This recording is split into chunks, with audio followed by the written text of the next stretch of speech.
Hello again, everybody. Welcome to Game 7 coverage of the Fall Classic here on BeTerrific. I'm Michael Artsis alongside my broadcasting partner, Kevin Foley, and we have an unbelievable matchup tonight. Game 7, the Chicago Cubs, who have not won a World Series in nearly 100 years, against the Cleveland Indians in Cleveland. It doesn't get better than this, folks. Oh, sorry, I got excited. We were practicing. Weren't we practicing before, Kevin? We were practicing, yes. I'm just kidding. Welcome to the program. This is the Michael Artsis Show, and I'm Michael Artsis. Kevin's across the glass. You can't see him today because we have another guest coming in via Skype in just a few minutes, and I haven't figured out how to get the Kevin cam and the Skype working. I mean, I have, but I haven't, and I don't, and then I do, and then... But I'm going to make it work. I said that yesterday. By Monday, it will be working. I just haven't had the time to really play with it. We got so much going on. You're the Terrifics. You make BeTerrific special at BeTerrific TV on all social media. Kevin, how you doing, buddy? I'm doing good, Michael. How are you feeling? I'm feeling great. I'm alive. I'm excited. I'm so excited. Dun, dun, dun. I'm excited, too. I'm so happy to be back doing this show. I know. It's great, isn't it? I'm feeling good. The Terrifics missed us. I've gotten so many messages from the Terrifics, I can't even keep up. CJ is watching in our Slack chat. What's up, CJ? CJ is in Texas, and he's watching in the great state of Texas. I wonder who he's voting for. I would like to know, actually. I'm not going to ask the viewers, but I'm just curious, like Texas, what does Texas vote for? By all the polls, I think I know, but we'll see. Digital Phil is also watching in Texas, and Jenny's in Finland. We've got a lot of other Terrifics. At BeTerrific TV on all social media, and you can also reach out to us. Keep your feedback coming. We love the tremendous feedback, but you can also join the Slack chat and talk to Jenny, us, the rest of the Terrifics, in real time, 24 hours a day, 7 days a week. To do that, all you have to do is send us an email, connect@beterrific.com. and you will join our Slack chat. It's a lot of fun. CJ, I hope you enjoy the show today. You know, I want to give a shout out to David Kleinstein. He watches all the time, but he watches the archives. He's not watching right now. He just called and said, I want a shout out. I deserve a shout out. I watched the archives. I watched the Darrell Reed interview. Why don't you give me a shout out? I'm like, you're not watching. I don't know. You're not in the Slack chat. Oh, the Slack chat is too hard. I put it on my phone. Mr. Technology can't put it on his phone. So the Slack chat is a little bit cumbersome. We are working, thanks to Jenny, on a way to make it a lot easier. But join our Slack chat. What can I say? And Dave, thanks for watching the archive. So you'll see this tomorrow, probably. You know, when it's no longer relevant. No, pretty much everything we do is relevant, just in general. Like the fact, who remembers that I said, I know, Kevin, you remember this, we've talked about this, and Kevin's looking for this clip, but I actually said about a year ago, maybe just under a year ago, maybe it's like March, but March or January or something, you know, Digital Phil asked me, what did I think about Trump? Did I think Trump was going to win? And I really didn't want to weigh in politically. And I said, okay, you want to know what I think? You guys kept asking me. I said, I'll tell you what I think. And I said, who remembers this other than Kevin? Because Kevin definitely remembers this. I said Trump is going to win the Republican nomination. He's going to go all the way till it's 2 to 4 weeks before, and some bombshell is going to come out, or he's going to say something that is just going to destroy the whole election. Now, he seems to be still hanging in there, especially because Hillary can't keep it together. But my prediction was right. I mean, he blew it up with something he said years ago. And I said, when pushed by Kevin, I said it's either going to be the N-word, which is what I really thought it would be, or something against women. I mean... Hey, man, you were spot on. You called this thing with Trump.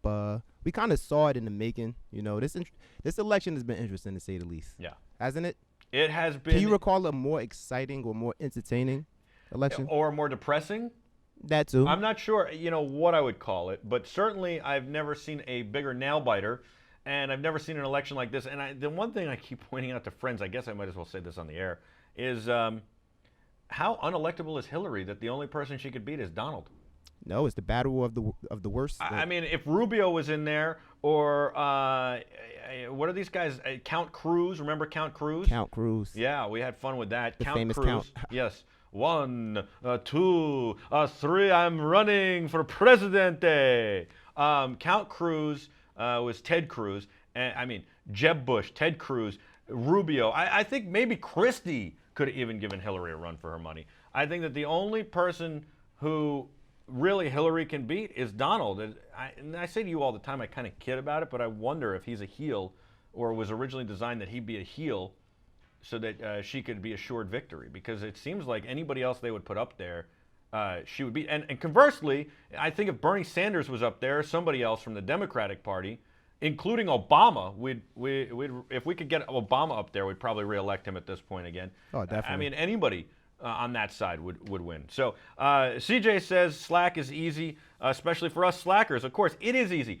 All you have to do is send us an email, connect@BeTerrific.com with your name and your email address, and we will send you an invite to join the Slack. You put the app on your computer like I have it here, on your phone, and you can take us on the go 24 hours a day. We keep talking. We're also on WPLJ, WABC, and some other stations like Nash FM and Radio 103.9 in New York. So check that out. I'm really excited about that. And we're putting up the shows as audio-only podcasts now. We're going to put some of the archives up and then all the shows going forward.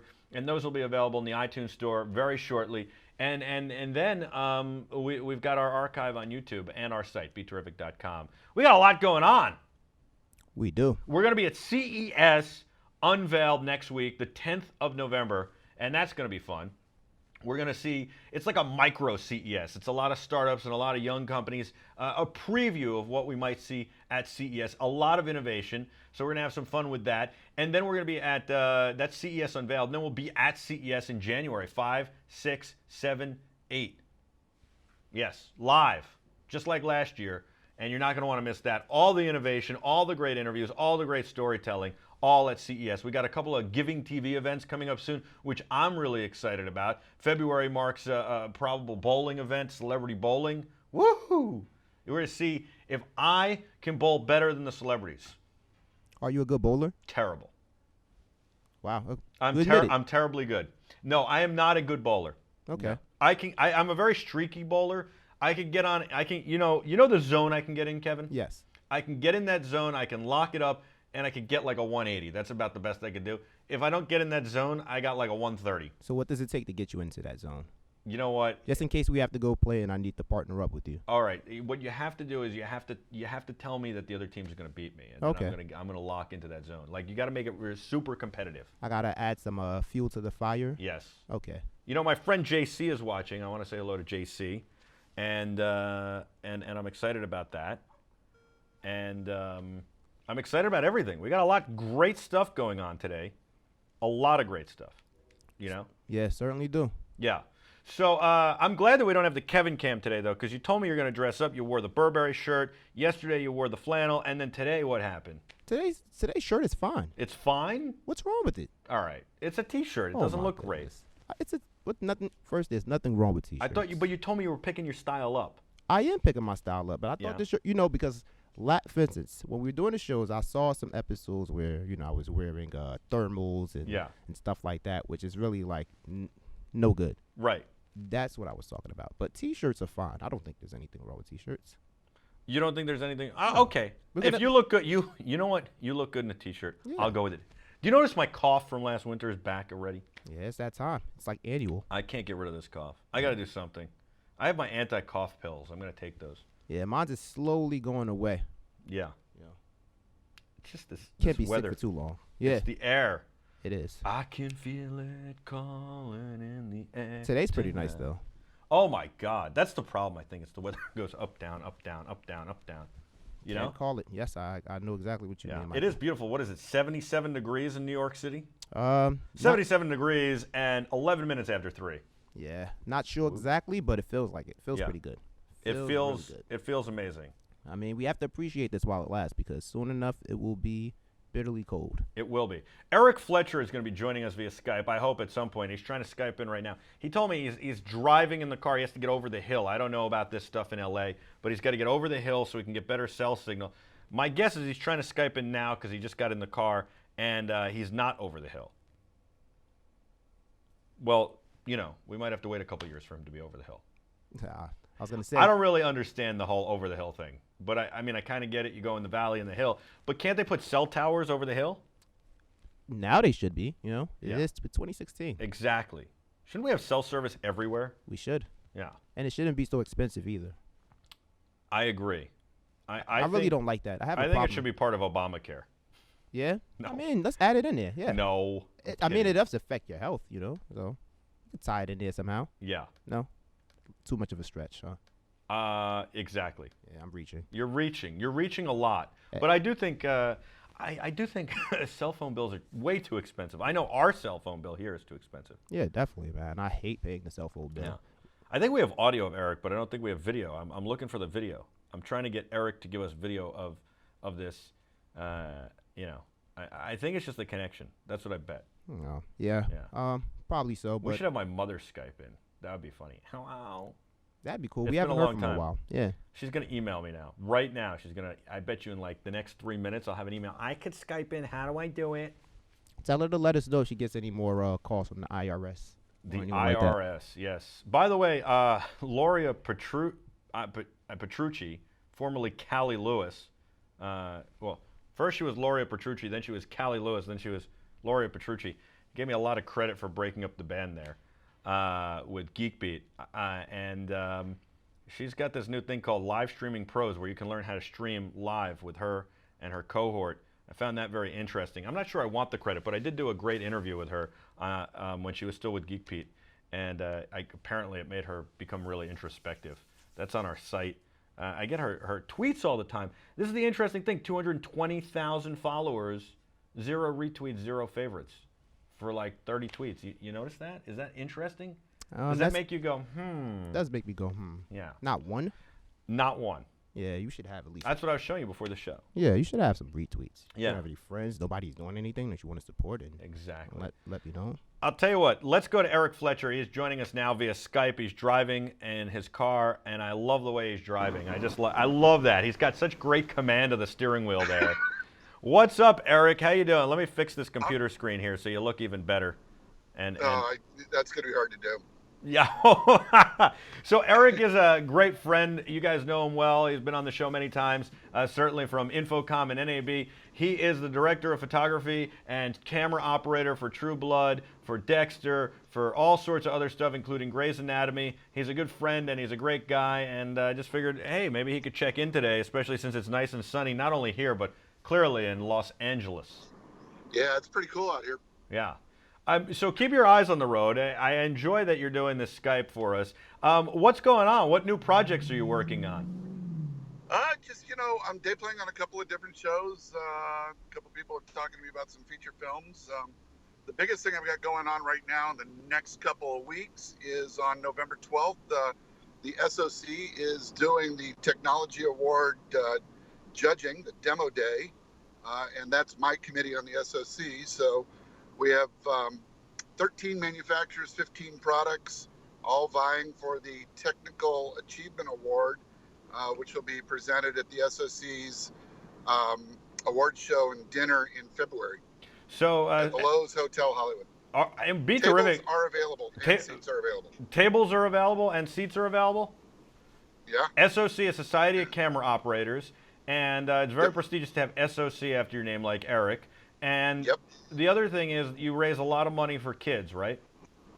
We do a lot of charitable work for the Children's Vision Center here in LA, almost said St. Louis, and Dr. Lee. Yeah. We've been told that the films that the SOC produces for them, because they're our charity, we've also given them $180,000 in cash over the years. But the films that we've produced for them and shot and used our pool of labor has generated over $20 million in donations and grants for the Children's Eye Care Center. So we're pretty proud of that. We've done stuff where, because of our involvement in what we can do, we've brought remote eye surgery into third world countries where Dr. Lee and his team can be actually doing surgery on a child in a country 10,000 miles away via telepresence. Wow. Yeah. That's pretty amazing. I think we need to talk about Giving TV off air and what you can do together with Giving TV and the SOC. I think that would be phenomenal. I love what you guys are doing. And so the gala's in February. Anybody in the LA area or anybody who wants to go can get to the LA area. You buy tickets or a table. And what do tickets go for? Do you know? I know that's not your department. Tickets are $250 a piece. Not bad. Includes a sit-down dinner and an open bar. Table is $10, which is $2,500. So corporate sponsorships are available. Everything is on soc.org. The SOC site. The information on the technical awards is at soc.org/technical awards. Go figure. And all the information's there. The information on joining if you are a camera operating professional in the industry. If you are not, you are industry related and you're interested in it, you can get a what's called a there's other levels of membership. It's an associate membership, and what that does is it gets you into our system. It gets you part of our magazine, part of our charities. You get our magazine subscription, which is 4 issues a year. Our newest issue is going out in a couple of weeks, which is listing the 15 technologies that are being presented for the Technology Award. This year at the Lifetime Achievement Awards, we're giving the Lifetime Achievement Camera Operator Award to Garrett Brown. Who did you say? Gary Brown? Gary Brown? Gary Brown? Who's that? I'm not sure. Garrett Brown, inventor of the Steadicam. You know who it is. That's an old joke. Yes, so that's pretty cool. Certainly a very well-deserving award. I always talk about the Steadicam. Now you're a Steadicam operator. You use the Steadicam a lot. We can talk about how you use it in the kill rooms for Dexter and how it made it. Actually, most of the kill rooms were handheld. Oh, really? Only 2 kill rooms were Steadicam. We changed up the kill room just by whatever mood Michael and I were in. Yeah. It really wasn't. It was a very interesting situation where basically season 4, Michael and I quit rehearsing them, and season 5 or 6 we threw the director out and just did what we felt was appropriate for the kill room. So it was a lot of fun, but we rarely use Steadicam in them because it was a very small, tight, intimate situation where we reacted fast and we did all sorts of weird things in them. Yeah, I mean the kill rooms were amazing, and it's so funny when you really look at them. They seemed kind of elaborate at the time. And when you really look at them, or you look at still frames of them, they aren't. They're just Viscaline and a table. Yeah, they're very simple. But what makes them elaborate was Michael and him going into that dark place and going so internal in his mind, and then me somehow being able to capture that on the screen and it translating out to the audience where they were actually inside of his head. Yeah. It was a weird thing. It was Michael and I were. There was something where we each knew what each other was going to do before we did it. It's interesting. I was talking to somebody the other day who had never seen Dexter, and I was explaining it, and he said, the show... Who is this person? I must find them and change them of their bad ways. Well, they're going to watch it now. I turned them on to it. They said it must be amazing writing because of the fact that you feel sympathetic and a kinship for the serial killer, and that's really, when you peel it away, he's a serial killer. I missed the show. I loved the show, and I think actually you shot it, especially those kill rooms, you shot it beautifully and did an amazing job. Thank you. One of the cool things about it is a lot of people always kept saying, "Oh, it's such a violent show. It's so bloody. It's so violent." It really wasn't. It was all inside your head. Right. And that was the beauty of it. It was what Dexter was thinking, and I think the reason Dexter appealed to everybody is because most everybody has that situation where they're in their office or they're in their job, and there's just somebody that's not pulling the load, and they just want to do them harm. And it was just, it was everybody's therapy on Sunday night. Let me go and get those thoughts out, and it will be Dexter portraying them for me. Yeah. And I mean, look, it wasn't without violence, and it wasn't without blood. I mean, you think of the bathtub scene even. Certainly. Oh, God. The scene that we only did 2 takes of, and it offended everybody on the set. And at the end of the second take, and I'm an impossible individual to offend, at the end of the second take, I went back to Marcus, and I'm like, do we have it? Because I'm not certain I can do another one. Wow. It was that intense? Well, I mean, here we have John Lithgow and his victim in a bathtub, both naked. He's slitting her throat, and he's holding a mirror up so she can watch herself die. Yeah. That's pretty intense. Well, yeah, but, I mean, so how do they do that? Is that a dummy? No, it's a blood knife. It's a knife with a small capsule behind the blade, and the blade's dull, and he drags it across her throat, and as he drags it, he presses down on the capsule, and it just puts a bloodline down. Wow. And then and is he really naked? Yeah. Oh, so that would be scary enough. Yeah. I mean, for me, I'd be out right there. He's naked and she's naked. Yeah. Wow. Well, because he gets out of the bathtub in the shot. Right. I mean, and you got to see his bare butt. Yeah, I remember. I was horrified. Yeah. So what? I mean, is that awkward for them when they walk into the room and they're both naked? And it's like, all right, you first. You get in the tub first. You know, it's we clear the set. There's as few people on the set as possible. I think in that one there was me and an AD.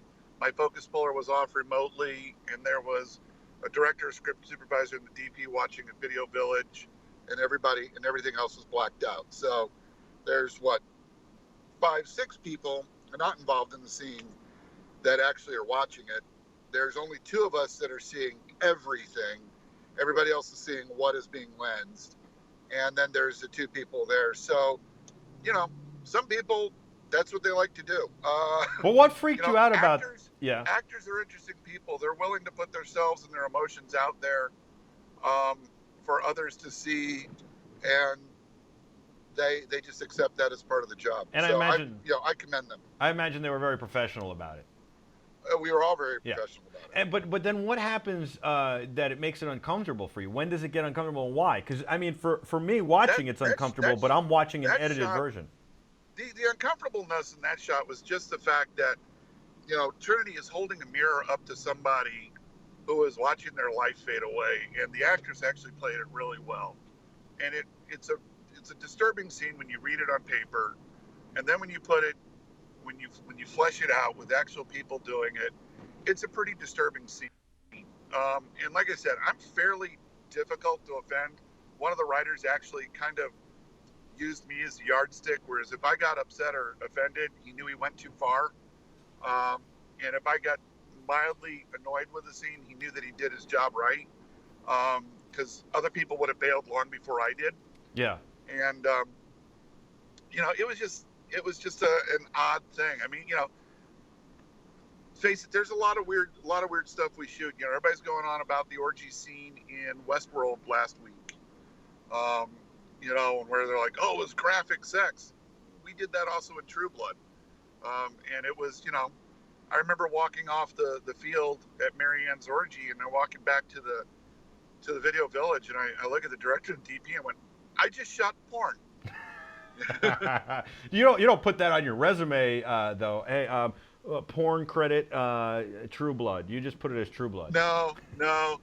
Actually, though, it was funny. I actually got called by the producers that I've worked with in the past who did Dexter, and they were doing another show, and there was a scene in which it was on a porn set, and there was a porn being shot, and the director is he's a stickler for accuracy. It was David Fincher. And so they called me up going, hey, we have a weird question to ask you. They texted me, we have a weird question to ask. Can you do a phone call really quick? I said, sure. And I sent something back fairly irreverent and, you know, to precede the sure. And the phone call took like 10 minutes to get to me. And I was like, what took so long? They're like, we were showing your text around because it's exactly, you know, what we're talking about. And they wanted to have a camera operator that knew what he was doing so that Fincher wouldn't get upset with the operator. So they asked me if I'd be offended to be an actor playing a camera operator shooting a porn. I was like, no, I don't care. So, but yeah, the text that preceded it was pretty funny, and I won't go into detail about it here, but I think I've told you about it personally. Yeah. No, absolutely. Yeah. And I think you should not talk about that on air. We've had a lot of fun trading stories and hanging out and spending time together. I love hanging out with you. Getting back to this, so True Blood, by the way, today, you know, 20 years ago would have been a Skinamax movie. It definitely would have been or a Skinamax series. Oh yeah, True Blood was the one that really started pushing on HBO. That was the HBO breakout Right. You know, let's go Nutso show. Right. And of course the Sopranos, before that, which really in my mind has pushed all this original content on like Netflix and Hulu and all that stuff. Because if HBO didn't do the Sopranos, I don't know that we'd be here where we are today with all this original content online, especially because they really showed that it can be successful and not be on your traditional television network and be a little bit more dark and different and even have a little bit more sex.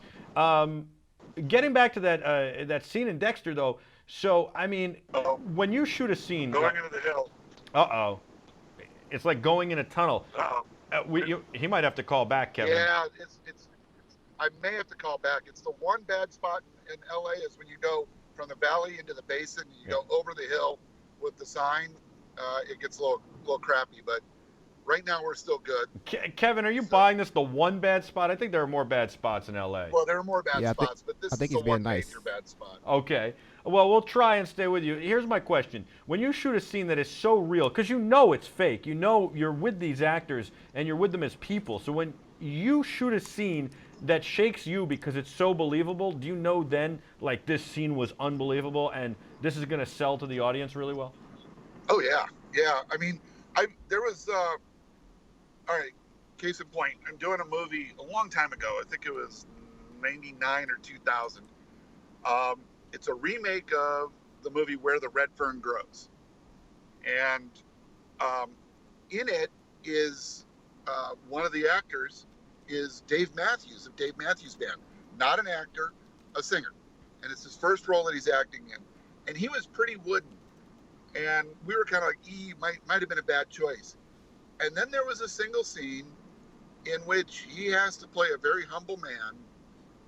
And I think Doug McClure was opposite him. And all of a sudden, in this one scene, you see him get it. You see the whole expression change. You see the internalization happen. And to the point that everybody on the set turned around and went, "Did you see that?" That's when he just became an actor. So yeah, you notice moments like that. You know when you're doing stuff, and you know you're doing stuff that is going to be talked about and is going to be, considered iconic, because they don't come along that often, and when they do, they stand out. It seems like certain shows take their time and they develop more. So like Dexter, it seems like you really took a lot of care. You're really shooting movies, not a television show. Same thing. Well, and that's the beauty of premium cable. Yeah. That's the beauty of these shows of, where you've got 12 shows to develop, and you're going for a minimum of 3 years, but probably 7 years. And it, that's when you really can take the time to flesh out a character and to flesh out backgrounds, and to do it when it's a long serial like that.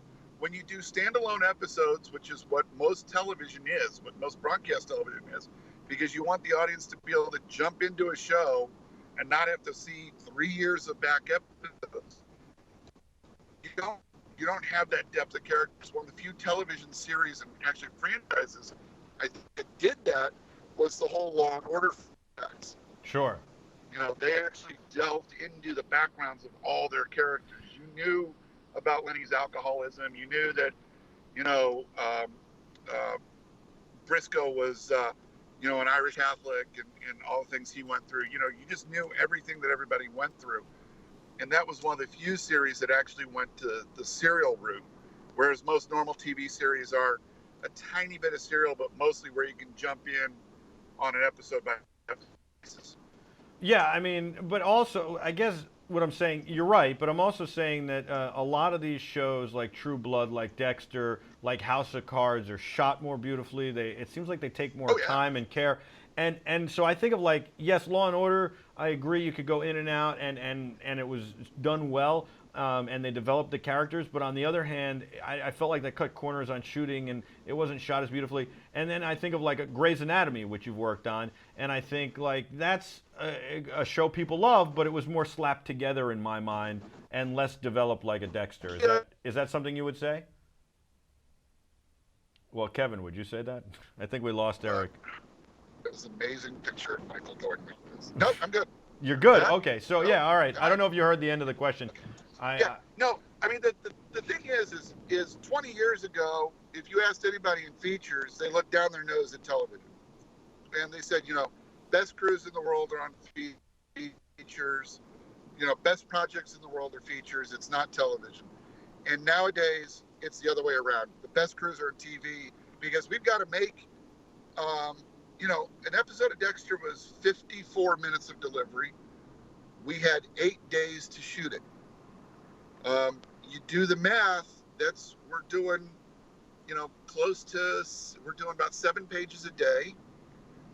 That's a huge page count. A feature film is lucky to do 1 page a day, sometimes 3 days of a page a day. And to do 7 pages a day, that in television count, that's usually going to be 4 to 6 scenes. Each scene requires a master and coverage for every character, and that coverage will be a medium shot and then a close-up. So you have 4 characters we're losing talking Kevin. in a scene. You have 2 scenes to do, and you have to do that all in an hour and a half. Yeah. That's the crazy part is it's got to be, and then move on and do the next scene. Right. Yeah. So, it really promotes that, on a I'll tell you what, Eric, call back when you get past the hill. series, I've got to, an actor has to be right within the first 10 minutes. I think we're going to get him to call back when he gets past the hill. How's that sound? I think that sounds good. Yeah. Or whatever. What is it called? Over the hill. Over the hill. But he's not over the hill.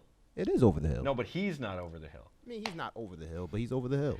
I feel like I'm over the hill right now. Oh, man. I was thinking the other day, I got to get back in shape.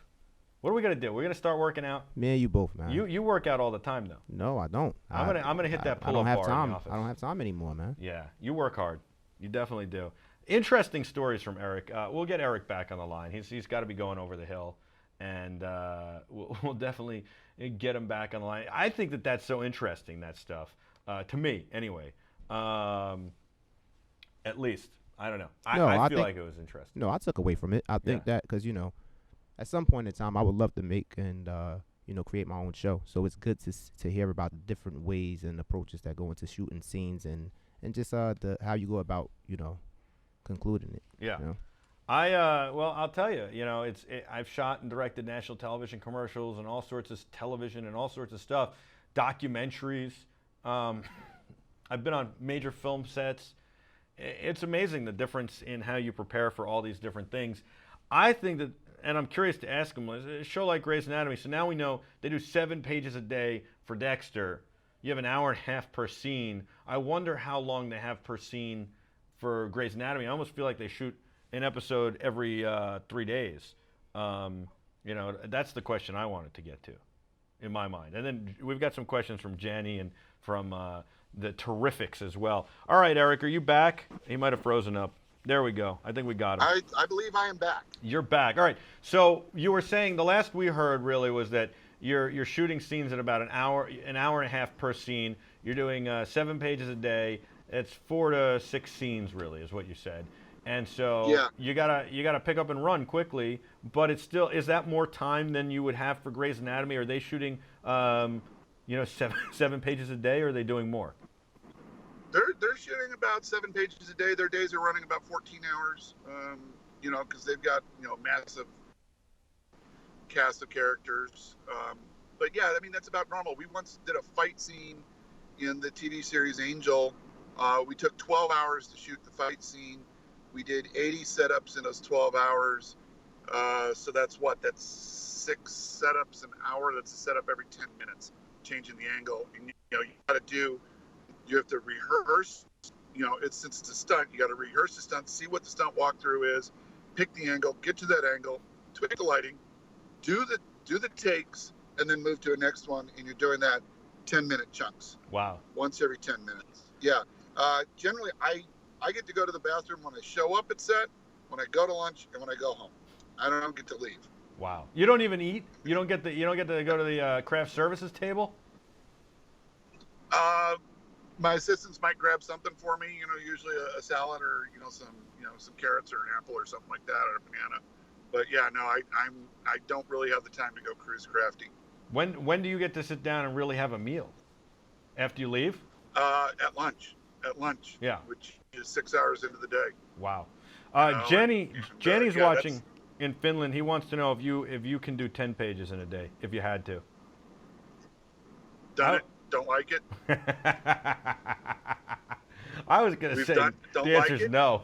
Well, it also depends. I mean, don't forget, Atlanta Burns is an eighth of a page. And, you could have 8 in 2 weeks to shoot. So, page count. I mean, if it's one day with Guy Ritchie, we were doing a pilot. Yeah. And we had a scene. It was 12 pages long. It had 14 characters speaking, and it was in 3 rooms. And we shot it in 5 hours because he knew exactly what he wanted. We shot only the portions that he was going to cut to on every setup. And it was a very reasonable day. Now, I've been on other shows where we've had the same number of pages and we've had to drop pages at the end of the day because we just weren't able to get to it, either because actors weren't doing it, or we had just way too many. The director wanted way too many setups, or maybe the director couldn't communicate. There's all sorts of reasons. Maybe somebody. I think what's so interesting some gap. is you have like a show like Dexter. Each director will direct an episode and see that episode all the way through. And when you're shooting the next episode, it's a new director, and yet the look and the feel kind of feel the same the whole way. Now you would know the difference. You'd be able to recognize and say this is the one that was shot by this director, or that director, or that director. But the reality is that there's a lot of continuity through the whole process. The visual continuity is up to the operator and the director of photography. That's our jobs. Is we make it look like one homogeneous series. The directors come in and add their spice for each episode. They're generally picked by what the episode is, and the smart producers will put very specific directors on very specific episodes. On Dexter, we were very lucky to have John Dahl for 18 episodes out of the 98 that we did. And he has just a fantastic visual sense and a fantastic pacing. His episodes are always very, very precise and very thoughtful, also very graphically looking fantastic.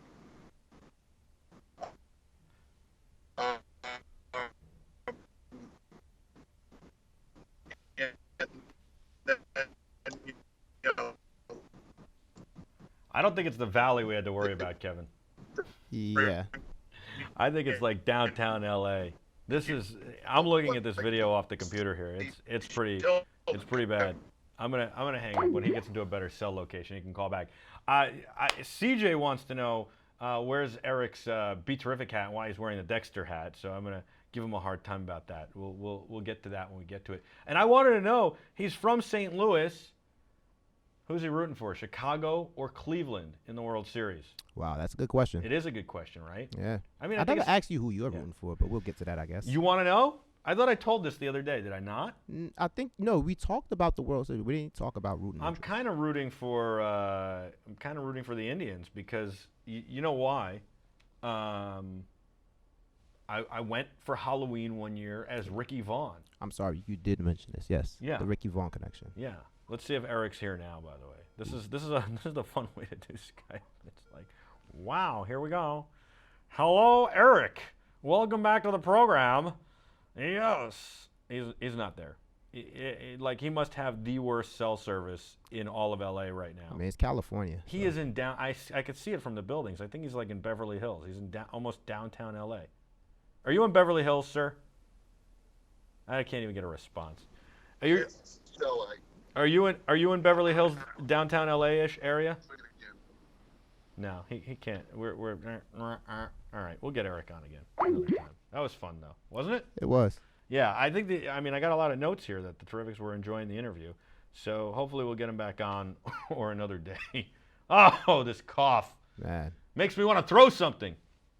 We should do that. Are we gonna bring back Smash Something Friday? Smash Something Friday? Yeah, that's when I take some old piece of technology and it has a horrible ending. Oh, wow. Yeah, with like a baseball bat or a forklift or you Sheesh. and I just throwing it. You don't like that? I mean, I've never done it, but it'll be cool to give that a go. What do you think? You know, I've had some frustrating days where I could definitely feel bad about breaking I was something. thinking we could also see if some of the products that people send us are durable by seeing how many whacks it takes to get to the center of a Tootsie Pop with a baseball bat. You know? Okay. I don't know. It's an idea. It's an idea. It's an idea. Just an idea. Just put it out there. Yeah. I'll put it out there. How does that sound? Sounds good. But okay, you're going for the Indians tonight. Well, so here's the thing. I really love the movie Major League, so I've always had a fondness for the Indians. Again, I went as Ricky Vaughn for Halloween one year, and I keep saying all these phrases from the movie, and so, you know, I'm kind of loving it. I think we have Eric back. Let's try. Wow, that is sharp. You're in a good spot now, are you not? Look at that video. Go full screen on him. Look at that. This guy, and he knows how to set up a shot, by the way. This is a great camera angle because we were able to watch the car, him driving, the things he was passing. Now you're in downtown LA. You were passing like Beverly Hills before, were you not? No, I was at Hollywood and Highland. Okay. Which is the worst cell area on the planet. So he's been through 2 of the worst cell phone areas on the planet in one day. But one of them was the only bad spot in LA. I'm not sure which one that was. Anyway, so you're in downtown LA now, but you were in like Highland Hills area before. I kind of know that area. Yeah, Hollywood. Yeah. Hollywood. Yeah. I'm going to Hollywood. Oh, that's so cool. We should have shot something to put like we should. I don't know. Never mind. You know what I'm saying? You like, said you had questions. Yes. Okay. Well, wait. The first thing is I wanted to know. I forgot what I wanted. Kevin, what did I want to know? Anyway, I'll get to CJ's question. He's a longtime viewer. Notices you're wearing the Dexter hat. Wants to know where the BeTerrific hat is you got at NAB and why you're not rocking that. And I applaud that question. Thank you. The BeTerrific hat is very nicely displayed in my office. Okay. I guess we have to get you a second one to wear. This is just my normal daily wear hat. Yeah. Do you have a whole box of them? Because, I mean, I've known you for years at this point, and you're either wearing the same one for years or you have like a whole case of them. I have probably 20 of them. Good thing. All right, and now... well, you got to remember, I've got actually 2 for every season. So I've got 16 hats there, and then I on the last run, I got like, you know, everybody was making sure I had spare hats because they know that I wear hats all the time. It's awesome. Because nobody's ever seen me on set without a hat on. I think I've seen you once on our set without a hat on. Once. Yeah, I generally wear a hat all the time. I like it. It's a good look. It's your look. Yeah. And obviously you're wearing shorts today. Of course. We did see you in pants once, right? Once. And I'm never happy about it. Why were you in pants? I can't remember. What were we doing? Kevin, do you remember? Yes, I believe we went out. It was we were going out to some fancy pants place, and it was like, you know, okay, I can't wear shorts in my. That's right, because we need a bigger boat. Yeah, we went out in Vegas that day. That's right. That was the night we needed a bigger boat. It was I believe it was pants and no hat that day. No hat and pants. That's right. I remember that. And a button-down shirt. And a button-down. Well, you kind of. I mean, that's a polo shirt. It's close. All right. So it's always polo. I want to know. You're raised in St. Louis. Yep. All right. I imagine you're I don't even know, but I imagine you're a Cardinals fan. I know you're a Blues fan. Blues fan. Baseball is a game played by children on a playground. Wow. Kevin. Ow. That's a tough take. That's a tough take. Wow. Whoa. So I guess you don't care who wins the World Series. All right. Next question. I mean, it is, but isn't hockey a game played on ice by children? I mean, come on. It takes a little more preparation to play hockey. Really? Plus hockey players don't go out on the 10-day disabled list for a hangnail. Fair enough. I mean, baseball players are definitely not as tough as hockey players. No, they're wimps. Wow. All right, we'll have none of that bullying right now. Oh my God. These are some strong sentiments. Now I know why Jack has to go to a behavioralist. He's spent too much time with Eric, clearly. I didn't even tell you guys that yet, but no. yeah. So okay, I guess JC wants to know what's the coolest project you've ever worked on. Have you ever worked on Back to the Future? Were you on Jaws? Were there anything crazy cool that's so iconic, other than Dexter and True Blood, like movie-wise, that we would be like, wow, that's so cool? You know, the first movie that I ever got to work on set was this little thing by an unknown actor called Risky Business. Yes. Love that movie. And I was there basically as Ted Churchill's assistant on Steadicam. That's who I was learning from. Did two more movies with him, one called Bad Boys and one called Taps. So, you know, it was kind of fun because I went through the Rat Pack of kids, you know, with Sean Penn and Esai Morales and you know, Tom and Timothy Hutton, all those guys. So, you know, those were fun. Probably, I'm going to get back to it. The best show I've ever done, the most fun I've ever had is Dexter, because of the family that we had there, and the fact that we were doing something so totally different, and we were approaching it as something so totally different. So, and I was given just an absolute ton of freedom on that show. I mean, you and Michael really worked out those kill rooms on your own. You kind of, after season 3, if I'm correct, you kicked out the director. You said, let us be. Season 5, we kicked out the director. Yeah. Season 4, we both agreed that we didn't have to rehearse them. That we were inside of each other's heads enough that, you know, I was at that point so tuned into his body language. I knew where he was going to move. I knew all of his body fakes of what movement he was going to do by what was moving on his body. Did you ever do anything to kind of instigate him or set the tone or kind of get something out of him, or did you kind of were you just a fly on the wall and let it happen? No, the kill room days, people generally avoided Michael and I because we were kind of both in foul moods those days. It's just, and we weren't really in foul moods. We were just very quiet and in our own heads, because Michael's about to go to a very, very dark place, and I'm kind of going with him on that ride. And I also have to be partially in that dark place.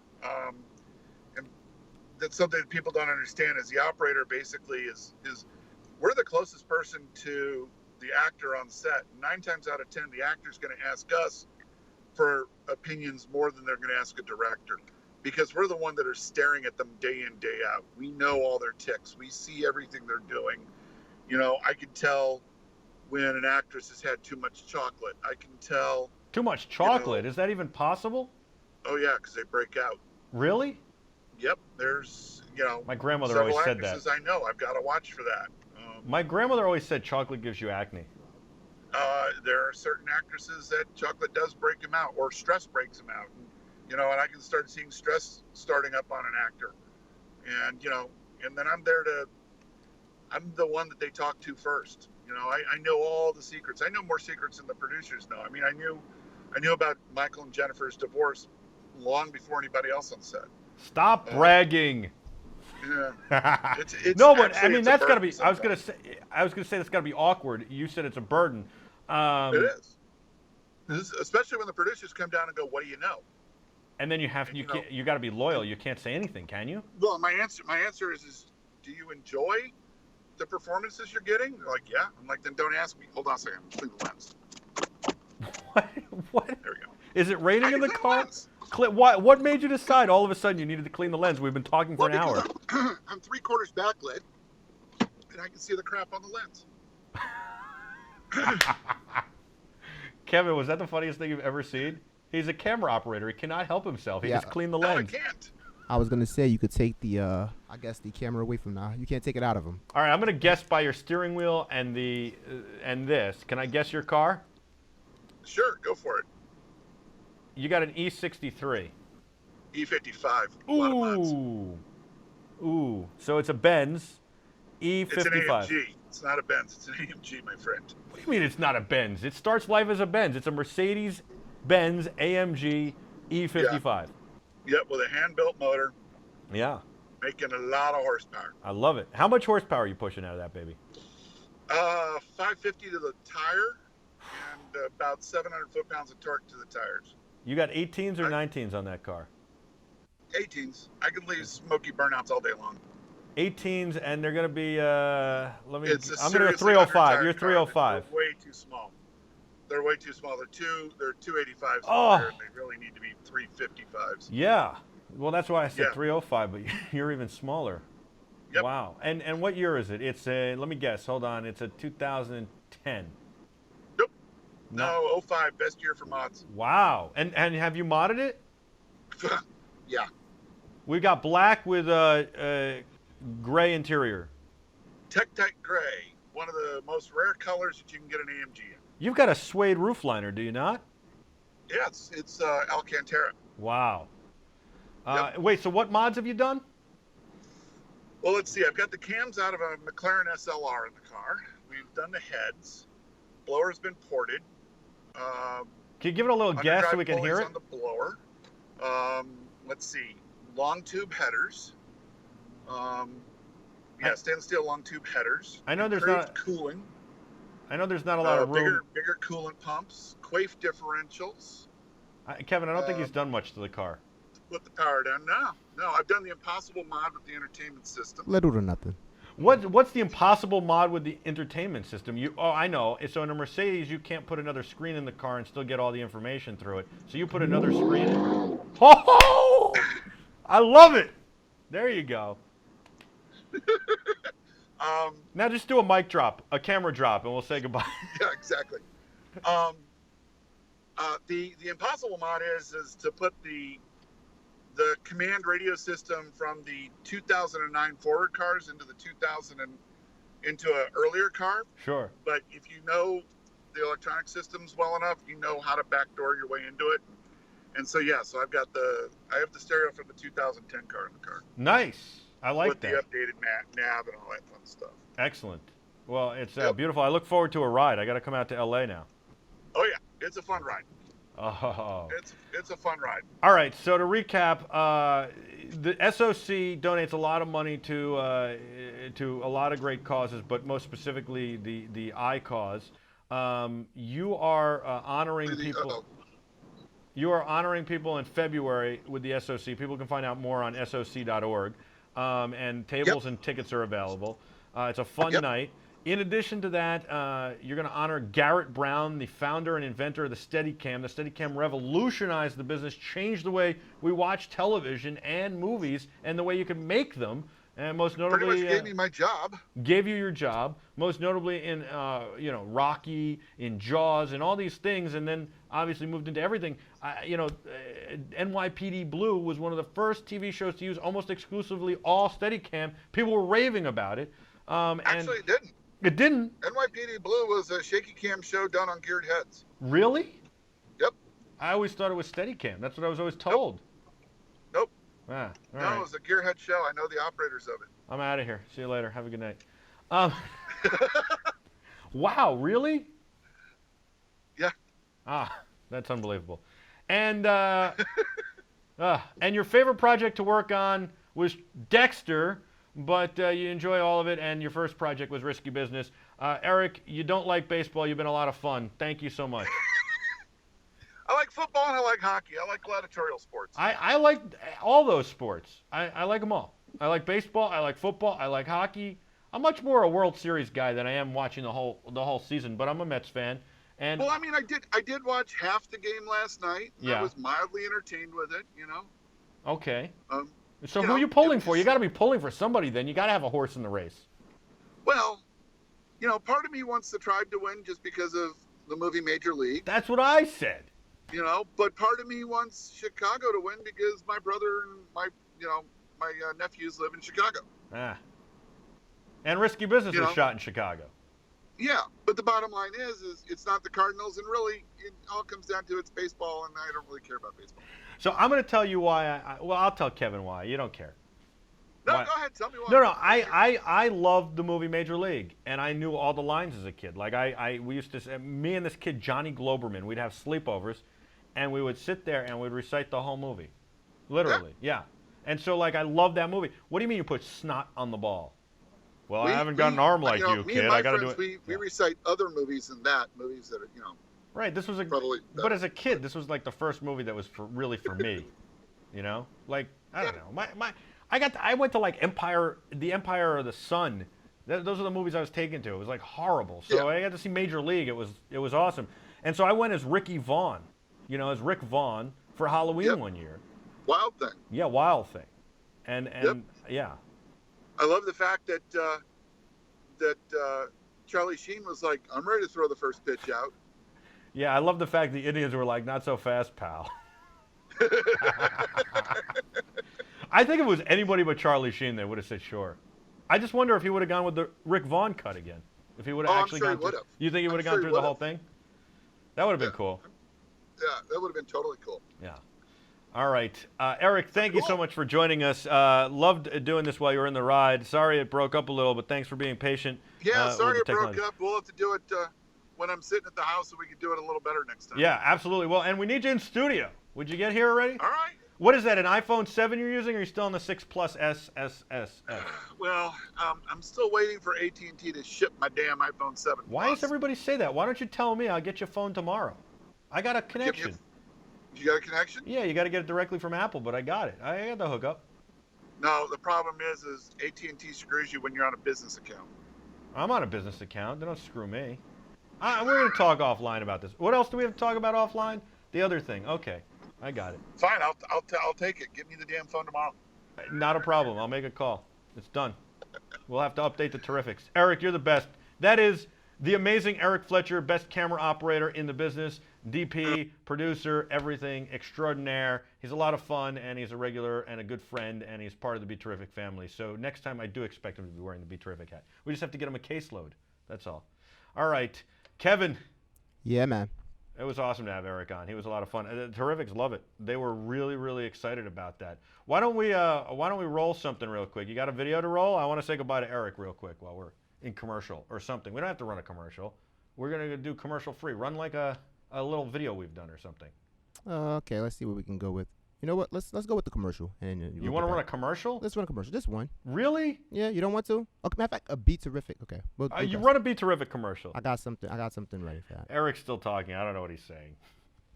Eric's still talking? He's talking. I see him. I see him talking. That's all right, put him back up. Put his audio back up. Okay. He wants to say something. Let him say something. I was saying it's not really a commercial because we're commercial free. We're just showing a video. Got it, Eric. All right, it's a BeTerrific commercial? Yeah, it's a BeTerrific. All right. So how you're going to do it so I can talk to him and you know how to do it, right? Yes, sir. I know how to do it. All right. You like how I orchestrate all this, Eric? I'm directing, I'm producing, I'm hosting. You're like Dr. Evil. Yes.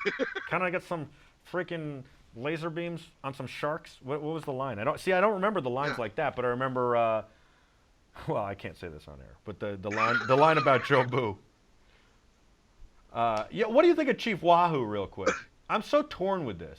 Like I want to be sensitive to everybody's issues, but I like Chief Wahoo. I'm fine with changing the name of the Redskins. That's racist. Is Chief Wahoo it's racist? Not. It's racist. It's a racist term.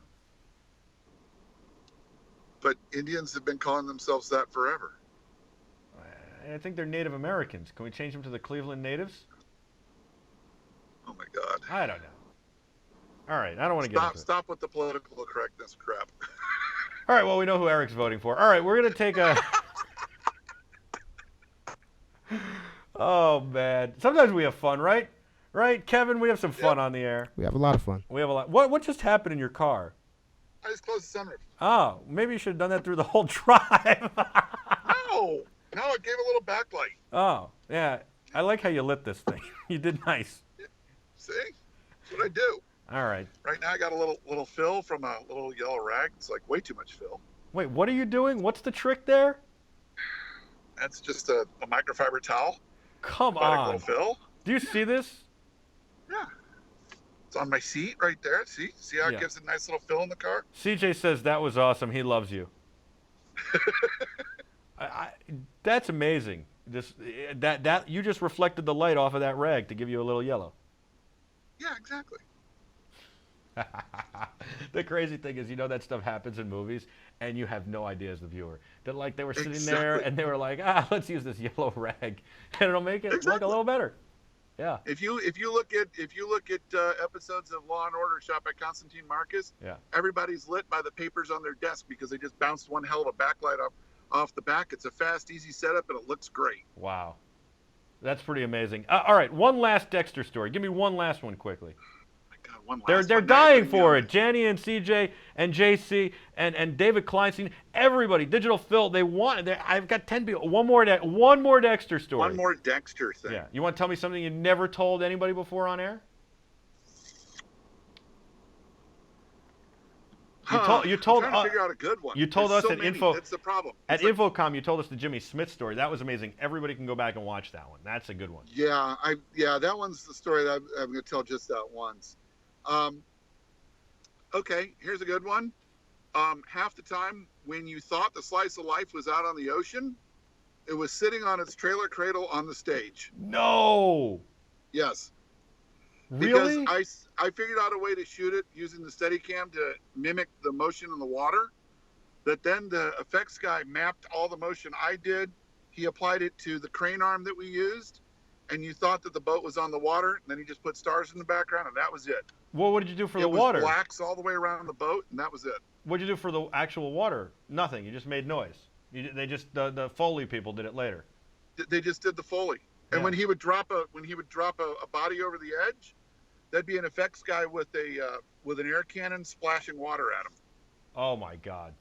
And we just did it on the stage, sitting in the cradle. How much money did you save them by doing that?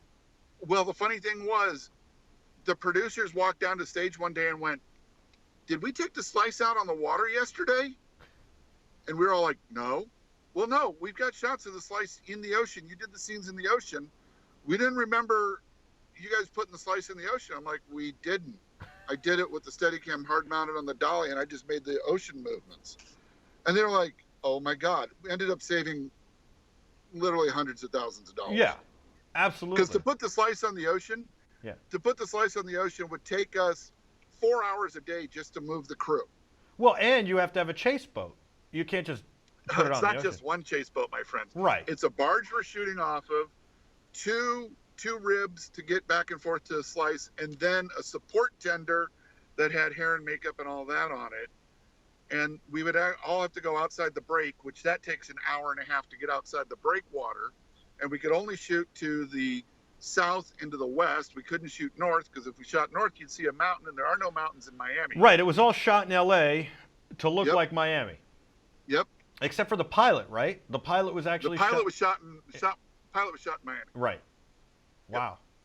That's amazing. When did you think of this? Was this season 3 or 4?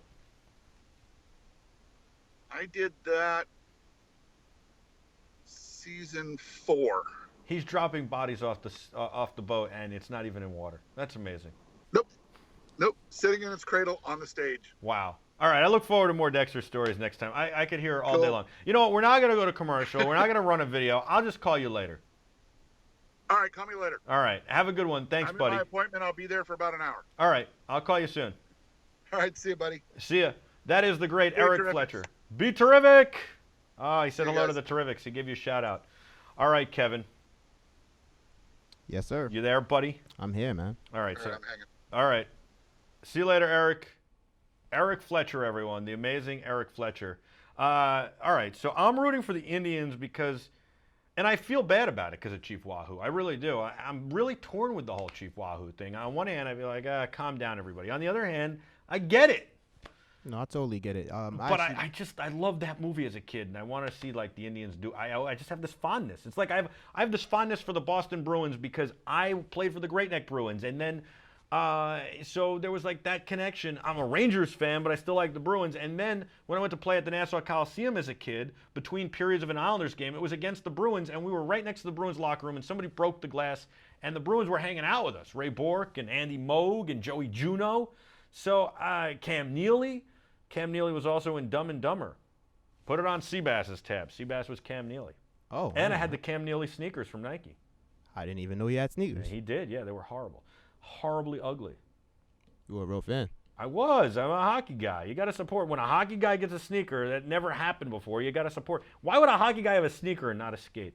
Off-ice training. Anyway, What I'm saying is, so I have an affinity for the Boston Bruins. I like them, which is so counterintuitive to being a Rangers fan. But I'm not going to root for them over the Rangers. But if they do well, I like it. I like their jerseys. I like the team. No, I totally understand. Yeah. You grow up, you're attached to them, just like the Indians, the Cleveland Indians. But I'm making a conscious effort myself. Yeah. To call them the Tribe. That's why I try to refer to them. How is the Tribe better? Because it's not singling out a specific group of people. A tribe can be in any culture. Okay. All right, I hear that. What do you think of Chief Wahoo? I mean, I understand the attachment to it for fans. Do you think they got to get rid of it? Yes. All right. Fair enough. Same category as the Redskins to me. I agree with you about the Redskins. I mean, the Redskins is cut and dry. Pretty much. The name. You don't even have to go any further. Just the name. It's a racial slur. I think Indians is a racial slur now too, though, right? Because it should be Native Americans. Not racial, but it's politically correct to call them Native Americans. Right. So, yeah. Well, I'm kind of pulling for that Cleveland team. Who are you pulling for? Honestly, I don't know. I guess you know what? I would go with the Cubs just because it's been so long since the Cubs fans. I know. So here's the problem. I kind of want them to, but I kind of like that Steve Bartman still hated in Chicago. I kind of laugh at that, but I shouldn't because that's mean. And then the other thing is, I'm a Mets fan, and I like that Chicago Cubs fans still suffer. Yeah, but White Sox, I was all for them. Even Cleveland fans are suffering. I mean, they won the championship this year with the Cavs, so they've had their parade. Right. But it's been a long time since that city won anything. So. I know. So it'd be nice if Cleveland had another championship. I mean, Chicago's had the Blackhawks, the Bulls, the Blackhawks, the Blackhawks, and the White Sox twice. It's not like they're really missing out. No, they're not really missing out. It's just this Cubs thing. And I can't decide if I like Wrigley Field. I kind of do because it's historic and it's kind of cute, but I hate that ivy because I know every time you go into that ivy, there's all these bugs. But then I kind of like the ivy. But then I'm like, nah, they should just give up the ivy already and pad that wall and let these guys stop getting hurt. Another thing, too, is just I remember when I was following the Cubs when I was younger, they had Kerry Wood? Kerry Wood, yeah. Yeah, and they had another pitcher. Was Pryor, I believe. Oh, yeah. And everybody. Not Richard Pryor, though. No, not Richard Pryor, not him. But, they were so optimistic and people were looking forward to things and they got injured and it's just kind of like. No, Cubs fans are like Jets fans. Every year is their year. I mean, they've had great players. How about Ryan Sandberg? You remember him? No, I don't. Yeah, you should Google him. You're not too young to not remember Ryan Sandberg. Okay. Probably one of the best second basemen in baseball history. The guy's in the Hall of Fame. Oh, wow. Okay. Yeah. Ryan Sandberg. Yeah, and that Bartman thing is kind of messed up, man. My friend Handsome Jarrett went as Bartman that year for Halloween. That's tough. Has anyone seen him since then? He's in exile. I actually read an article recently that he's hoping that this will make it okay for him to go back to Chicago. And he doesn't live there anymore. They ran him out of town. Wow. Do they deserve? See, if you want to look at, they don't deserve to win as fans because they ran this guy out of town who really didn't cause them a World Series. Yeah, that wasn't right because any other fan in his position would have reached for that ball too. It's not like he was the only one that would have did that. I think actually while it happened, while he caught it, there were other fans around him that were also going for the ball. I would have. By the way, I would have reached for that ball. The only difference is I probably would have been like on TV talking about it. I wouldn't have hid. Yeah, but you can get tough when everyone's against you. I would have been like, look, if they don't want me to catch the ball, they should make the fences taller at the seats. Like, put a rail up so I can't catch the ball. What do you want from my life? I get it. It's like the range. Wait a second. As a fan, I'm supposed to know where the field starts and where the thing ends. I mean, I'm not a professional baseball player. I'm just reaching for a foul ball. No, it's not. It's not up to you. But baseball has this history of traditions and everything else. So it's like it's always these unwritten rules with it. I don't know. I was at Fenway Park for the first time this summer. I almost ran like 8 seats over to steal a home run ball. Like I was gonna jump over everybody. I would have had it. I absolutely would have. Jason was with me and he said, dude, why didn't you get that? And I was like, I kind of made the decision that I didn't want to trample all these people and I thought it'd be rude. Plus, I wasn't wearing like a Yankees or Mets hat, but we kind of stuck out as New Yorkers. And there was a guy next to me with a Yankees jersey on. Some just random guy. Some random dude? Yeah. So I don't know. I thought about it. And I just said, I don't know that I'm that guy anymore. Like as a kid, I would have done it. At this point, I'm going to run over people to get a baseball. Yeah, not doing that. Exactly. But if it came to me and I was reaching over, I wouldn't have paid attention to where the field is and you know what I'm saying? No, I totally. And if I was Bartman, I would have grabbed that ball. I would have grabbed the ball, and I would have been good. Everybody would have been booing me, and I'd just been looking at them like, hey. Yeah. You know? CJ had a very funny comment I can't read on air in the Slack chat. All right. Can't hear it after we end the show. I want to laugh. Yes, it's funny. Yeah, but I don't know. I don't think that it's my responsibility as a fan to worry about, like, then put up a bigger railing so I can't catch it. No, you're totally right in that. I mean, in football, there's no way a fan could interfere with a play. I mean, without running on the field. No, you're right. In hockey, I can't go over the boards. Basketball, even if I sit courtside, I'm out of bounds. Same thing. That's the thing. But it's like, I guess in Bartman's case, take it like this. Your favorite team is the Rangers, right? Yeah. Imagine if the Rangers hadn't won a championship in however long, and there was 54 years, 1940 to 1994. Go ahead. Yeah, okay. So that during that time. Yeah. And I know there's nothing you can do because of the way it's set up, but let's say there was something that you could have done that interfered with them winning. You would have held that with you up till now. That's hard to let go. If a fan, a Rangers fan, interfered with the Rangers winning the Stanley Cup. Yes. First of all, this wasn't the World Series. Let's start with that. They didn't get to the World Series. They had the Cubs lost those games. The Cubs lost that series, not Steve Bartman. One play does not win or lose a series, especially in baseball. One goal in hockey could make a huge difference. One play in baseball does not give, winner. Just like the referee doesn't lose the game for you. The referee might make terrible calls and it might hurt you, but you could still overcome. And you could still play within the way the referee's calling it. And even if it comes down to that one play and the referee blows the call, then it shouldn't have come down to that one play. No, I agree with you, and you're right. Okay, so if a New York Rangers fan sat at a Rangers game and somehow interfered with them winning the Stanley Cup, I would be really upset. But I would say, first of all, it's just sports. There's no bearing on life. And second of all right, get them next year. And third of all, I'm not going to crucify this guy for doing that. I'd be like, yeah, you're a schmuck, but other than that, I would leave it alone. And I certainly wouldn't run him out of town. He probably feels he made a terrible mistake and it was an accident, and now he's paying for it dearly the rest of his life. I actually think he had to change his name and go into hiding. I mean, it was really bad. I think that's part of it for him. I think that he's really a Cubs fan, and he maybe feels a little bit of responsibility for what happened there, and so he kind of holds that with him. So I think that's part of it as well. I don't know, man. I don't think he feels any. I mean, he might, but years of therapy would correct that, because he shouldn't feel any responsibility. He really shouldn't. He didn't. Listen, any fan along that line would have reached for that ball. No, they would have. But it's human nature to want to point the you don't finger. want a fan to move over the thing. Put a fence up. Yeah. Put a railing up. Yeah, baseball doesn't really like to interfere with things that they've already. Okay, well then they got to live with a fan. By the way, do you remember the kid against Baltimore and the Yankees? The kid who reached over the wall. Yeah. Well, how come we didn't run that kid out of town? I mean, because the Yankees won, but Baltimore didn't get all upset with this kid. I mean, they got a little upset, but they definitely got upset. They got upset, but not like crazy upset. And he's a kid, so he got a little bit of a pass there too as well. I don't know. I just say if it would stink if I interrupted the Rangers game. I mean, unless I interrupted to score a goal for them, Yeah, I mean, in that case, you'd be a hero. Exactly. I really think I could play one shift in the NHL. Yeah. One shift. Well, maybe not. I'd have to work out a little. I'd have to get in better. My legs aren't there anymore. I'd have to get my legs in good shape. My stamina up a little. One shift, yeah. Yeah, if you had preparation time ahead of it. I want one shot on goal, and I want to run one person, which would probably end disastrously for me. I mean, if you had preparation, even let's say we gave you about 2 months. Let's say we gave you 2 months. I think we need 3 months. Can we have 3 months? Let's go 3 months. And I'm going to train like Rocky? You're going to train. We're going to have you we're going to get you a personal trainer. Yeah. To get you in the best shape possible. All right.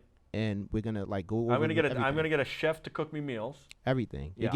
You're getting the works like a real pro. All right. And you get that opportunity to go out there for the shift. Oh, first of all, one shift, I'll leave everything on the ice. I know you will. Yeah. Yeah. You think you'll hold your own? One shift, yeah. Okay. I think I better duck a hit though. Oh, I think those guys would destroy me. Or you gotta hit them first. That's what I'm saying. I gotta run somebody. Yeah. Yeah, I think I could get one shift. That'd be cool. I think I could handle one shift. I think I can handle one shift, and then I want another one. You see, it never stops. It's never gonna Appetite stop. just continues to increase. Right? What are you gonna say? I mean, could you? First of all, my first shift. I don't like playing. I don't like my first shift of the game ever. I got to get comfortable on the ice. And then, by the way, the more ice time I get, the better I am.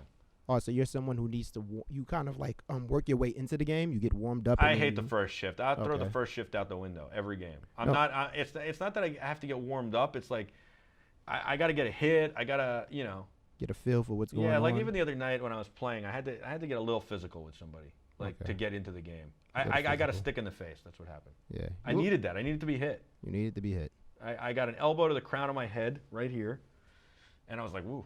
And then I got a stick. I was skating down the ice. Did you smile after that when he elbowed you? Yeah, I did. You did, right? I did. You're really a hockey player. I smiled, and then when I got the stick in the face, it was by my own teammate by accident. We're skating down the ice, and he stick comes right up in my face. And he's like, I'm sorry. I'm like, I love it. It's okay. Thanks, buddy. Yeah. He was like, no, I'm sorry. I'm like, if you were on the other team, I'd kill you right now. I love it, though. Seriously. Appreciate that, buddy. It woke me up. That's what I need. I need to get, I need a little bit so I need a shift. And then the more ice time I have, the better I play. So we had 3 lines the other night. That's too many for me. I want to be on the ice every other shift. No, I can understand. There are games I'll play I'll play the whole night. We'll be down guys or something. I'll play the whole night. I'll come off like once or twice. No, I think all athletes, regardless of sport, they like that. I think a little physicality wakens them up and makes. I think so. So it's not a throw me a little high heat by my chin when at the plate. I like it. I mean, I think I'd go without the elbow to the head. I mean, maybe a little. I gotta play a little angry. I gotta have a little bump, edge. maybe. I'll take that. Elbow to the head, could do without. Yeah. Me personally. Yeah. I'll take it. Whenever. It's the hockey player in you. Yeah. I was talking smack the whole night, man. Yeah. You had so much fun that night, I can tell. I did. All right, so who was Rookie of the Year? Oh, Janny's saying I would be Rookie of the Year. I think you got to really play to be Rookie of the Year, not one shift, but I'll take it. That would be one heck of a shift to win you Rookie of the Year. I mean, 8 goals in one shift. Man. Oh, man. I just want to step on that ice at Madison Square Garden once. But, I don't mean, for, the Boomer Esiason charity game. I want to step on that ice when it's, the place is full of people. I mean, well, when we own a team, then we can go ahead and do that. Yeah. Remember, I thought we were buying the Islanders. We are going to buy the Islanders. Yeah. We're going to rename them the Terrifics. Yes. And then they're going to change their colors to Devil's colors. We might have to tweak that a little bit. Okay. We don't want to be too... And then I can play in the one game against the Rangers. You're the owner. You could do what you want. At the Garden. But I want to play in a Rangers sweater. You think I could talk to them into letting me play one game for the Rangers? That one I don't know about. I don't know. Oh, could I announce myself? That would be amazing. Have to talk to, I believe it's James Dolan? Jim Dolan? Jimmy Dolan, James Dolan, yeah. They could pre-record it. Me going, ladies and gentlemen, welcome to the world's most famous arena. That'd be awesome. You'd be pumped. I would be. So would I be from Great Neck, New York? Because that's where I went to high school and kind of grew up, but I also grew up in New York City. So would I be from, I could be a hometown hero. It's very important where you from New York City, New York. Yeah. If you say Great Neck, I think. And we're not saying Great Neck. I just realized that. No. Okay. Yeah, I lived what? Let's see, 21 blocks from Madison Square Garden. Okay. 21 blocks from Madison Square Garden. It's like Joakim Noah now is he's announced as from Hell's Kitchen. Yeah, I was okay. So I'd be the East Village, from the East Village. That could work. Yeah. Why not? Did you have a nickname, by the way? Iron Mike. Iron Mike. Yeah. That fits. Got a little Tyson in you too, huh? A little? I don't think so. Nah. He's crazy. No face tats for you? No, thank you. I can see you with the face tat. Yeah. Right there on the left, like on the left side. Sure. When I'm in Hangover 14. Who has a better shot in the Terrifics? You or me? Well, you don't even know how to skate. How would that be a question? I have no shot at all, guys. I do not. I've never played hockey. Yeah. I just recently learned how to catch and throw a baseball. So. You're welcome. From Michael. Thank you, Michael. Yeah, we're gonna work on that, right? Yeah, we can do that. We should go out. It's a beautiful day out. You want to throw the ball? We can do that. I got to do a couple things real quick, but maybe we'll throw the ball for a few minutes. Sounds good, man. Yeah. Let's see if I can light you up like Ricky Vaughn. Da-na-na-na. Forget about the curveball, Ricky. Give him the heater. Man, you really remember every line. Oh, my God. Movie. I saw it a ton. Awful. My name is Willie Mays Hayes. Willie Mays Hayes. I run like Hayes and play like Mays. Don't go anywhere. I plan to put on a hitting display when I come back. That was funny. Yeah. The best thing is, though, you put snot on the ball. I don't have an arm like you, kid. I got to put anything on it I can. Barbasol, Vagisil. If the ump's looking real close, I just rub a little jalapeno. Yeah. Funny. One day you will too. Don't worry about it. Too high? What do you mean too high? It was too far. How could it be too far? It was too high. Did you watch this movie yesterday? No. I haven't watched it in like 20 years. Sheesh. Yeah. Man, that stuck with you. Oh, I love that movie. It was great. It was a great movie. Yeah. Oh, by the way, Eric Fletcher played hockey growing up. We should talk to him about that. He played against the Blues once. He has a slap shot that's pretty fast, allegedly. And he says he can take a wrist shot really hard. Yeah? I want to see this. We got to get him on the ice. Yeah. We just got to get a BeTerrific hockey game going. I got to call Brian. Yeah, we have enough players. Oh, Brian would be a lot of fun. Adam plays as well, too, right? Sure. I'm sorry. What? Adam plays as well, too, right? Sure. That was better the second time around, but there was still a little bit of try it again. I'm hesitation, going to get my acting going. Yes. Adam plays hockey, too, as well, right? Oh, yeah. Oh, yeah? Oh, man. I don't know. Honestly, the only time I ever saw him on the ice was when I took on Brienne. I really wasn't paying attention to him. But the one thing he did say was his skates were shot and he needed new skates. So let's leave it at that. But I've heard rumblings that he's a much better skier than he is a hockey player. Oh, wow. Yeah. But he's a great skier. So I mean, that might just mean he could be as good as me. Could be. He could be better too, right? Maybe. You hesitated. I'm not going to let him be better. I mean, it's not going to happen. And my boy Kleinstein is pretty good too. No. No? I love Kleinstein, but he's not. I mean, I'm teaching him how to play goal while he's playing goal. Wow, I've seen him he's all right. I like to bust on him. He's all right. Yeah. He stopped me a couple times when we did that thing with Brienne. But he didn't stop me like a couple months ago when I took him on. Okay. Oh, I had a monster goal on him. Oh, did you? Yeah. I did not let him forget it the whole night. Wow. Yeah. Sounds interesting. He's like, I was tired. Like, yeah. Okay. Fatigue. All right. Look at this. We did an hour and 23 minutes today. Yes, we did. Great show, too. Yeah. Should we keep going for another 7 to give them the full hour 30? Yeah, why not? They deserve it. All right. I think they deserve it. I do, too, as well. They're terrific. You know, Kevin, one thing real quick, by the way. I don't know if you break your iPhone cables the way I break mine or Jack breaks mine, but I'm always finding my iPhone cables are broken.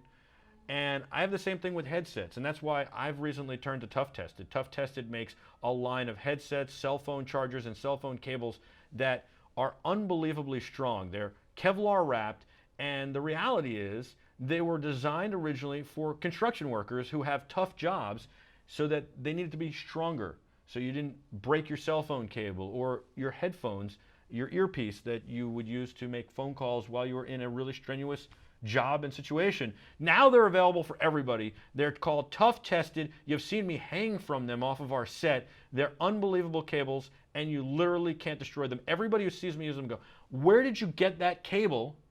I need to get that. I need to have a cable that is indestructible. My kids break my cables all the time. So you got to go to toughtested.com, and you got to check out their line of cables, headsets, cigarette lighter adapters, and all sorts of other stuff. You can even buy a battery backup for your phone that will also jump your car battery. It's pretty tremendous. You got to go check out toughtested.com and all the wonderful products they make. Nothing is tougher for your cell phone than Tough Tested, both Android and iPhone. They even make a micro USB cable that is reversible. What? Yes, I said reversible, so you can stop breaking the jacks on your Android phones or your cables.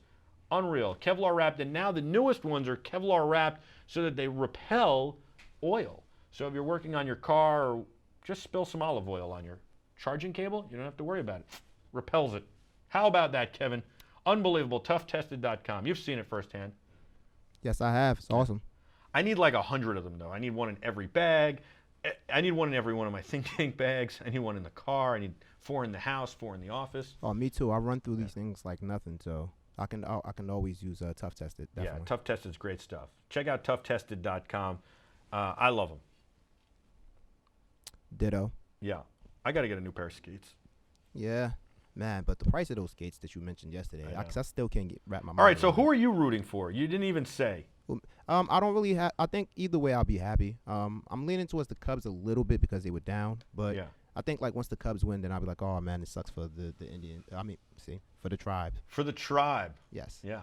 You know, well, they won a championship. You know, LeBron James and Cleveland brought them a parade this past. You picking LeBron? I'm picking Dwayne Wade. 3 Dicino, 3 Card Monte. And we got to get a karaoke too, where you perform. Yeah. Where you do that. I'm not doing karaoke. Why not? If the Terrifics want it, I'll do it. I'll do anything for the Terrifics. I don't think anybody wants to see me sing. Great question. If Tough Tested has USB-C cables, I believe they do. We should find out more at CES Unveiled and CES this year. I think USB-C will be the big cable this year. Yeah.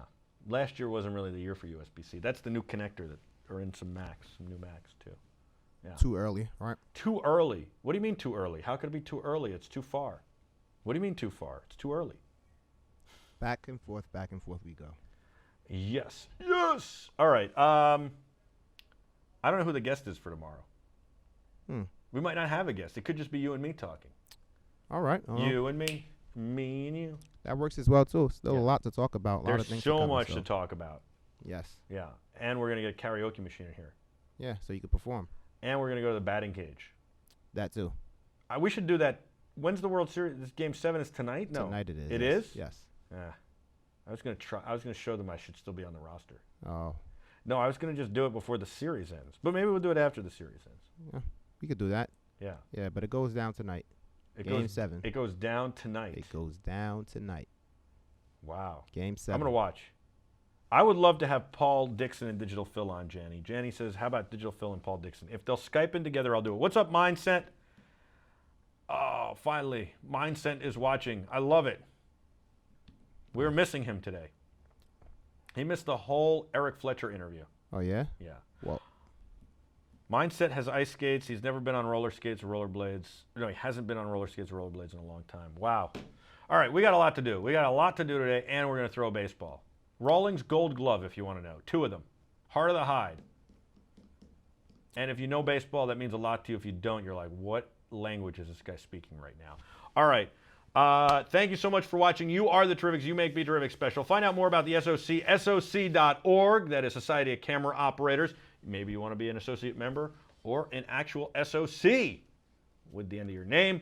Of course, you want to support them and their charity. And they're honoring Garrett Brown, the inventor of the Steadicam, in February. Great to have Eric Fletcher on. He's awesome, and we'll have him on again soon. He is Kevin. I am Michael. Thank you so much for watching on behalf of all of us here at BeTerrific. Until tomorrow, at BeTerrific TV on all social media, connect at BeTerrific.com. You are the Terrifics. You make BeTerrific special. I'm Michael Artsis. BeTerrific.